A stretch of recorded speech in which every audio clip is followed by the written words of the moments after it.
بسم اللہ الرحمن الرحیم اللہم صلی علی سیدنا محمد وعلی آل سیدنا و مولانا محمد ادرکنا یا رسول اللہ صلی اللہ تعالی علیہ وسلم۔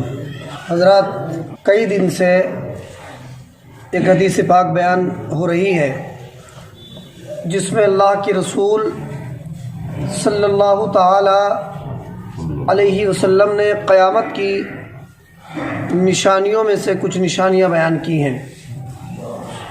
تو میں کئی چیزیں بیان کر چکا۔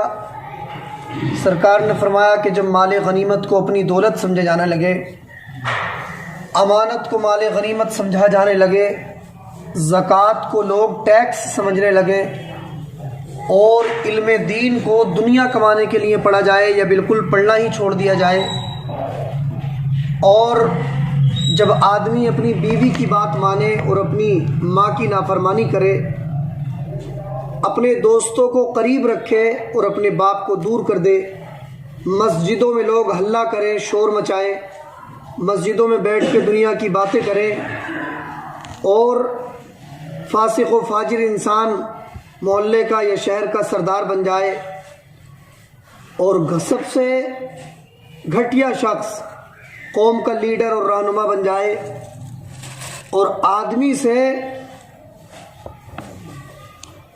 اس کی برائی کی وجہ سے ڈرا جائے، یعنی لوگ کسی سے ڈریں تو اس وجہ سے ڈرے کہ یہ ہمیں نقصان نہ پہنچا دے۔ تو یہ ساری نشانیاں قیامت کی نشانیاں ہیں۔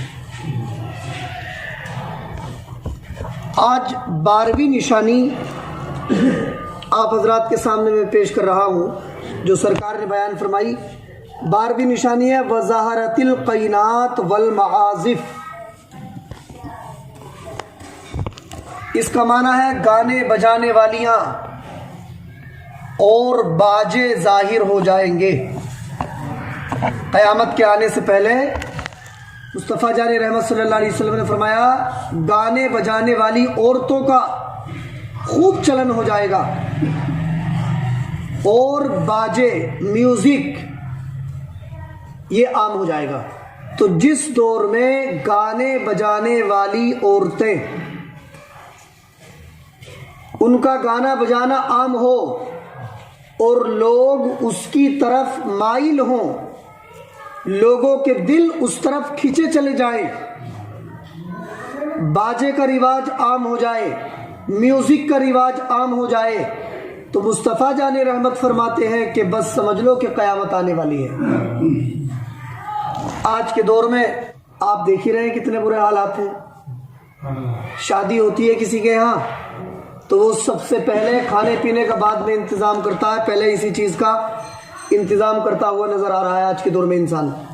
سب ایسے نہیں ہیں، آج بھی بڑے بڑے نیک لوگ بھی ہیں، اور لیکن بہت سارے ایسے ہیں کہ جو گانے اور باجے کو ترجیح دیتے ہیں، پہلے یہ انتظام کرتے ہیں۔ اور اللہ کے پیارے رسول نے کیا فرمایا کہ گانے والیوں کا عام ہونا، گاجے باجے کا عام ہونا، یہ قیامت کی نشانیوں میں سے ایک نشانی ہے، یہ سرکار نے فرمایا۔ اب ایک طرف ہم یہ بھی کہہ رہے ہیں ہمیں رسول پاک سے بڑی محبت ہے، اور دوسری طرف ان کے فرمان کی خلاف ورزی بھی کر رہے ہیں، تو ہم رسول پاک کے وفادار نہیں ہیں اگر ایسا کر رہے ہیں تو۔ حضرت حسین پاک رضی اللہ تعالی عنہ کی اولاد میں ایک بزرگ ہیں حضرت سیدنا امام جعفر صادق رضی اللہ تعالیٰ عنہ،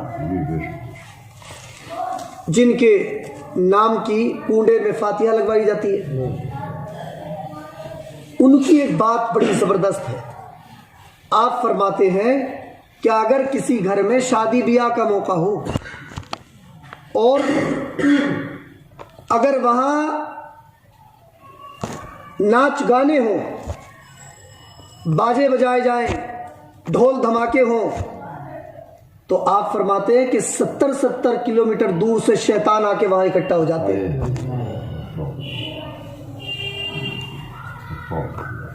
اتنی بڑی نحوست ہے۔ آدمی کی ذہنیت ہے کہ وہ کس چیز کو رواج دے رہا ہے. اسے یہ سوچنا چاہیے کہ گھر میں میرے سنت ادا ہو رہی ہے. شادی کیا ہے؟ رسول پاک صلی اللہ علیہ وسلم کی سنت ہے، نبیوں کی سنت ہے، اور ہم وہاں کام شیطانی کر رہے ہیں، کام کرنے جا رہے ہیں سنتی، اور اس میں ہم نے شامل کر دیا شیطانی کام. گانے خوب بج رہے ہیں وہاں، بہن بیٹیاں بھی ہیں وہاں، فحش گانے بج رہے ہیں، لیکن ہمیں شرم نہیں آ رہی ہے. وجہ یہی ہے کہ ہم دینی تعلیم سے دور ہیں، ہم قرآن کی تعلیم سے دور ہیں. ہے کتنے دن کی یہ دنیا، ہے کتنے دن کی انسان کی زندگی. اب شادیوں میں کی خرافات، اس کے بعد شادی کے بعد کی زندگی جب پریشانیوں سے گھری تو پھر پریشان ہے، پوری زندگی پریشان. بچے پیدا ہو رہے تو وہ بچے پریشان. کاش کے جس جگہ ہم نے یہ ڈھول دھماکے کیے تھے اس جگہ ہم چند لوگوں کو اکٹھا کر کے قرآن پاک کی تلاوت کرواتے، پھر آپ دیکھتے کہ برکتیں اترتی ہیں کہ نہیں اترتی ہیں. جہاں گانے بجائے تھے وہاں آپ نبی کی نعتیں بجاتے، کلمہ شریف کا ذکر کرتے، لا الہ الا اللہ سبحان اللہ بیٹھ کے پڑھ لیتے، اور ہاتھوں کو اٹھا کے اللہ کی بارگاہ میں دعا کرتے، میرے مولا تیرے محبوب کی سنت ادا کرنے جا رہا ہوں، اس میں برکتیں نازل فرما دے، پروردگار اس میں برکتیں اتار دے. پوری شادی شدہ زندگی بہتر ہو جاتی. ایک اور بات حضرت امام جعفر صادق نے بیان فرمائی، بڑی اہم بات بیان فرمائی.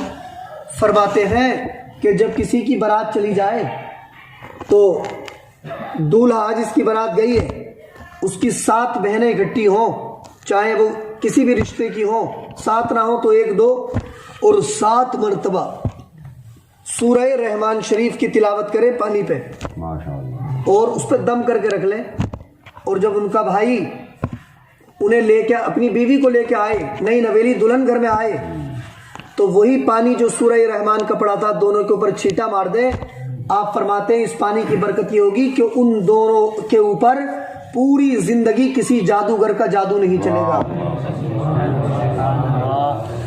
ہے نا. اور وہ جو نئی نویلی دلہن آ رہی ہے، اگر اس کے اوپر کوئی شے ہوگی تو وہ آپ کے گھر میں انٹری نہیں کر پائے گی، گھر میں داخل نہیں ہو پائے گی، گھر کے باہر ہی رہ جائے گی اس پانی کی برکت سے. سورہ رحمان شریف پڑھی گئی ہے اس پہ. اللہ کے رسول اس سورہ رحمان کے تعلق سے فرماتے ہیں لِكُلِّ شَيْءٍ زَيْنٌ، ہر چیز کی ایک خوبصورتی ہوتی ہے، ہر چیز کا کے اندر کچھ نہ کچھ شائننگ ہوتی ہے، ڈیکوریشن ہوتا ہے، سجاوٹ ہوتی ہے، بناوٹ ہوتی ہے. سرکار فرماتے وَزَيْنُ الْقُرْآنِ سورۃ الرحمن، اور قرآن کی خوبصورتی سورہ رحمان شریف ہے، ہے نا. ہاں، تو ہمیں ان ناچ گانوں سے دور رہنا چاہیے. جانتے آدمی خود بھی اپنی زبان سے، بہت سارے نوجوان یا آدھیڑ عمر کے لوگ بھی بیٹھے اور گانا گنگنا رہے، ایسا بھی دیکھنے میں آتا ہے. ابھی میں نے آپ کو بتا دیا کہ سرکار نے فرمایا کہ جب ناچ گانوں کا رواج عام ہو جائے تو بس سمجھ لو کہ قیامت آنے والی ہے، قیامت کا انتظار کرو پھر. اور اس کی کتنی بڑی نحوست ہوتی ہے. آپ یہ دیکھیں، ایک حدیث سنا رہا ہوں آپ کو. اللہ کے رسول صلی اللہ علیہ وسلم نے ارشاد فرمایا الغناء ينبت النفاق في القلب كما ينبت الماء الزرع. سرکار فرماتے گانے، میوزک، یہ انسان کے دل کے اوپر منافقت کو ایسے پیدا کرتے ہیں جیسے کہ پانی کھیتی کو پیدا کرتا ہے. اگر پانی کو کھیتی کو پانی لگتا ہے تو کھیتی ایک دم بڑھتی ہے کہ نہیں بڑھتی ہے؟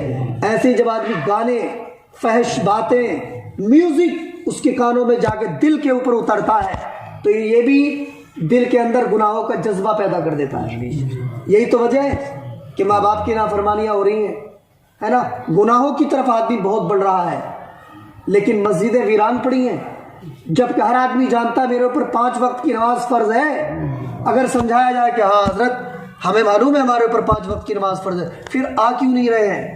اس کی وجہ آپ جانتے ہیں، وجہ یہ ہے، ایک حدیث پاک ہے، اللہ کے رسول صلی اللہ علیہ وسلم فرماتے ہیں کہ جب انسان گناہ کرتا ہے تو اس کے دل پہ کالا دھبا پڑ جاتا ہے گناہ کا. اور پھر جب وہ توبہ نہیں کرتا اور گناہ کرتے چلتا ہے تو وہ دھبا دھیرے دھیرے بڑھتا رہتا ہے اور ایک دن ایسا آتا ہے کہ اس کا پورا دل گناہوں کے میل سے کالا ہو جاتا ہے، اور جب کالا ہوتا ہے پھر اسے کچھ نظر نہیں آتا، پھر اسے گناہ ہی اچھے لگتے ہیں۔ انسان کا دل اگر کالا ہو جائے تو یہ سبرے گا کیسے، صاف کیسے ہوگا؟ تو اس کا جواب بھی حدیث رسول میں مصطفیٰ جان رحمت نے فرمایا کہ اگر دل کے میل کو دور کرنا ہو تو زیادہ سے زیادہ اپنے رب کو یاد کرو، زیادہ سے زیادہ قرآن پڑھو، اور زیادہ سے زیادہ اپنی موت کو یاد کیا کرو۔ قرآن پڑھنا، اپنے رب کا ذکر کرنا اور زیادہ سے زیادہ موت کو یاد کرنا، یہ چیزیں ایسی ہیں کہ جو ہمارے دل کے میل کو دور کر دیں گی اور ہمارے دل کو اللہ پاک کی یاد کا مدینہ بنا دیں گی انشاءاللہ۔ تو یہ کام ہم کریں۔ اور بتائیے، جس چیز سے ہمیں اللہ نے روکا، اللہ کے رسول نے روکا، ہمارا دل اسی کی طرف جا رہا ہے، نفس ہے نا ہمارے پاس، تو یہ نفس ہمیں اسی چیز کی طرف لے کے جائے گا، غلط باتوں کا بھی حکم دیتا ہے۔ قرآن شریف کے 13ویں پارے کی پہلی آیت ہے، وَمَا أُبَرِّئُ نَفْسِي إِنَّ النَّفْسَ لَأَمَّارَةٌ بِالسُّوءِ۔ حضرت یوسف علیہ السلام کے قول کی حکایت بیان کی ہے اللہ پاک نے کہ نفس تو برائیوں کا حکم دیتا ہی ہے، میں اپنے نفس کی براءت ظاہر نہیں کرتا، نفس تو برائیوں کا حکم دیتا ہی ہے۔ اس نفس کی مخالفت کریں۔ ابھی اتنے لوگ بیٹھے ہیں ماشاءاللہ، اور یہ بڑی پیاری محفل بھی ہے، آپ دین کی بات سیکھ رہے ہیں، میں آپ کو بتا رہا ہوں۔ اس محفل کی فضیلت یہ ہے، مصطفیٰ فرماتے تدارس العلم ساعۃ من اللیل خیر من احیائها، رات کی ایک گھڑی دین کی بات سیکھنا پوری رات نفلی نمازیں پڑھنے سے بہتر ہے۔ جب علم ہوگا تبھی تو عبادت اچھے سے کر پائیں گے نا۔ اب شیطان کے بارے میں قرآن میں ہے، انہ لکم عدو مبین، یہ تو تمہارا کھلا ہوا دشمن ہے، یہ ہمارے پیچھے لگا رہتا ہے، فجر میں یہ تھپک تھپک سلا دیتا ہے کہ چلو کل کو فجر کی پڑھ لینا، آج سو جاؤ۔ وہی ہمیں اس کی مخالفت کرنا ہے، ہمیں فوراً بستر سے اٹھنا ہے، اللہ کا نام لے کے بسم اللہ پڑھ کے، اور ہمیں وضو کر کے مسجد آ جانا ہے۔ چند دن اگر یہ روٹین ہم بنا لینا تو پھر یہ شیطان آپ کا کچھ نہیں بگاڑ پائے گا۔ اس نے کہا تھا کہ میں تیرے بندوں کو بہکاؤں گا، تو اللہ نے کیا فرمایا تھا؟ جو میرے بندے ہوں گے، ان عبادی لیس لک علیہم سلطان، جو میرے بندے ہوں گے۔ اب سب تو اللہ ہی کے بندے ہیں، لیکن اللہ نے یہ کیوں فرمایا کہ جو میرے بندے ہوں گے؟ اس کا مطلب ہے جو میری باتوں پہ عمل کرنے والے میرے بندے ہوں گے، لیس لک علیہم سلطان، ان کے اوپر تیرا داؤ نہیں چلے گا۔ تو ہم اللہ کے بندے بنے، ایسے بندے بن جائیں جنہیں اللہ اپنا بندہ کہہ رہا ہو۔ تو یہ میرے نوجوان بھائیوں بزرگوں، جن گانوں کو ہم پسند کر رہے ہیں، میوزک کو ہم پسند کر رہے ہیں، آدمی آج کل 2 بجا دے رہا ہے، فون پہ دیکھ رہا ہے، یوٹیوب پہ ہے گانے، الٹی سیدھی چیزیں دیکھ رہا ہے، اور پھر اس کے بعد میں پھر کہتا کہ حضرت نیند ہی نہیں آ رہی ہے۔ یہ بتاؤ بھائی نیند کیسے آ گئی؟ جو نیند آنے کا وقت تھا ہے، حکیموں نے لکھا، ڈاکٹرز بھی یہ کہتے ہیں کہ جتنی جلدی سو جاؤ گے اتنا ہی تمہارا دماغ درست رہے گا، مضبوط رہے گا۔ اور ادھر کی یعنی عشاء کے بعد فوراً سو جانا، ادھر کی 3 گھنٹے کی نیند اور آخری رات کی 6 گھنٹے کی نیند کے برابر ہے۔ اگر آپ ادھر جلدی سو گئے عشاء کی نماز کے بعد، تو اگر آپ کی 4 گھنٹے کی بھی نیند ہو گئی تو یہ آخر والی رات کی 6 گھنٹے کی نیند کا کام کرے گی۔ اتنا آپ کا دماغ جو ہے آرام پا جائے گا۔ اب ہم 2 بجا دے رہے ہیں، کانوں میں لیڈ لگا لی، گانے سن رہے ہیں، فحش مناظر دیکھ رہے ہیں۔ ذرا سوچو نوجوانوں، جس اللہ نے آنکھوں میں روشنی دی ہے، اگر وہ اللہ ناراض ہو گیا اور اس نے آنکھوں کی روشنی چھین لی، تو کیا ہم اور آپ دنیا کے کسی ہاسپٹل میں اپنی آنکھوں کی روشنی کو واپس لا سکتے ہیں؟ جس اللہ نے کانوں میں سننے کی طاقت دی ہے، آج ہمیں اس کی قدر نہیں ہے، اس اللہ نے ہمیں حکم بھی دیا ہے کہ حق باتیں سنا کرو، جائز چیزیں سنو کانوں سے، ناجائز چیزوں کو سننے سے بچاؤ۔ اگر وہی پروردگار ہم سے ناراض ہو گیا اور اس نے ہمارے کانوں سے سننے کی طاقت کو چھین لیا، تو دنیا کا کوئی ڈاکٹر ایسا نہیں ہے جو اللہ کی مرضی کے بغیر کانوں میں سننے کی طاقت پیدا کر دے۔ ہمیں ڈرنا چاہیے، ہمارا دل لرزنا چاہیے، ہم کر کیا رہے ہیں، اور الٹے سیدھے کام کرتے ہوئے جب سو جاتے ہیں پھر شیطانی خواب میں نظر آتے ہیں تو پھر پریشان رہتے ہیں، بولے یار اس کی تعبیر پوچھو کہ یہ میرے پیچھے سانپ کیوں بھاگ رہا تھا۔ پھر بیچارے کسی مولانا کو پریشان کرتے ہیں، بولے حضرت میرے سانپ دیکھتا ہوں خواب میں، یا یہ دیکھ رہا ہوں کہ چوہے بھاگ رہے ہیں میرے پیچھے، شیر بھاگ رہا ہے میرے پیچھے۔ ارے اللہ کے بندو، باوضو سوتے، عشاء کی نماز پڑھتے، وضو کرتے، مصطفیٰ جان رحمت پہ درود پاک پڑھتے، صلاۃ و سلام پڑھتے آقا پہ، اور عرض کرتے یا رسول اللہ میری عزت، میری آبرو آپ کے حوالے ہے، سرکار میری عزت بچانا آپ کا کام ہے، میری لاج رکھ لیجئے، اللہ سے میرے لیے دعا فرما دیجئے۔ آپ کی زندگی کا نقشہ بدل جاتا، اور کسی دن جب قسمت بیدار ہوتی نا تو خواب میں مدینے والے آقا کا دیدار ہوتا۔ وَظَهَرَتِ الْقَيْنَاتُ وَالْمَعَازِفُ، سرکار فرماتے ہیں کہ گانے والیوں کا رواج ہو جائے گا، اور گانے، میوزک، لہو و لعب کے معاملات عام ہو جائیں گے۔ وَشُرِبَتِ الْخُمُورُ، شرابیں پی جائیں گی، شراب نوشی عام ہو جائے گی۔ ابھی پیچھے ایک حدیث آئی تھی، اس میں تھا شراب نوشی عام ہو جائے گی، زنا عام ہو جائے گا۔ تو شراب کا عام ہونا یہ بھی قیامت کی نشانیوں میں سے ایک نشانی ہے۔ لوگ شراب پیتے ہیں، اس کی ڈیٹیل نکالو، سروے کرو کہ بھائی تمہاری عادت کیسے پڑی، بولے صاحب بہت ٹینشن رہتی تھی، غم مٹانے کے لیے پینا شروع کر دی تھی، پھر عادت پڑ گئی۔ جب دینی تعلیم ہی نہیں ہے، کچھ پتہ ہی نہیں ہے، تو غم مٹانے کے لیے حرام کام کر رہا ہے انسان۔ اگر تمہیں ٹینشن ہو، اور اس بات کو یاد بھی رکھو، کسی کو دل کی بیماری ہو، ٹینشن کی وجہ سے اگر اس کا دل کمزور ہو، تو حضرت حافظ ملت رحمت اللہ علیہ کا بتایا ہوا وظیفہ، اور انہیں حضرت صدر الشریعہ نے بتایا، اور انہیں غالباً اعلیٰ حضرت علی رحمہ نے بتایا ہے نا۔ میں نے حضرت محدث کبیر کی زبان سے سنا یہ وظیفہ کہ اگر کسی کو غم ہو، ٹینشن ہو، پریشانی ہو، دل کی کوئی بیماری ہو، تو وہ قرآن پاک کے 13ویں پارے کی آیت الا بذکر اللہ تطمئن القلوب اپنے دل پہ ہاتھ رکھ کے پڑھا کرے، اللہ اس آیت کی برکت سے اس کی ٹینشن، غم، پریشانی کو دور فرما دے گا۔ اللہ تو خود فرماتا ہے کہ دلوں کو سکون جو ملتا ہے اللہ کے ذکر سے ملتا ہے۔ ہم تم انسان ہیں، اور نہ جانے کتنے معاملات ہمارے سامنے ایسے آتے ہیں جن کی وجہ سے انسان ہونے کے ناطے ہمیں ٹینشن ہوتی ہے۔ گھریلو معاملات ہوتے، یار دوستوں کے معاملات ہوتے، بستی محلے کے معاملات ہوتے، ملک کے معاملات ہوتے، ہوتا ہے آدمی کے دماغ پہ دباؤ پڑتا ہے، لیکن جب ایسا معاملہ آئے بس اللہ کا ذکر کرنا شروع کر دو، نبی پہ درود پڑھنا شروع کر دو، انشاءاللہ ٹینشنیں چھٹتی چلی جائیں گی۔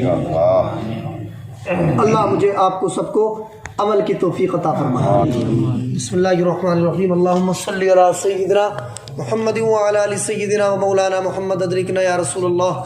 پروردگار دو عالم تیری دی توفیق سے کہ درس حدیث ہوا، دینی باتیں ہوئیں، اگر کوئی بھی غلطی ہو گئی اللہ معاف فرما، یا اللہ ہم سب کو نیک اعمال کی توفیق عطا فرما، بد اعمالیوں سے بچنے کی توفیق عطا فرما۔ یا اللہ کل جو مبارک رات آنے والی ہے ہم سب کو وہ رات نصیب فرما، ہم سب کے گناہوں کی اس میں بخشش فرما۔ یا اللہ ہم سب کا خاتمہ ایمان پر فرما، ہم سب کے گھروں میں بھی اگر کوئی بیمار ہو اسے بھی شفا نصیب فرما۔ وصلی اللہ تعالی علی خیر خلقہ محمد و آلہ و صحبہ اجمعین برحمتک۔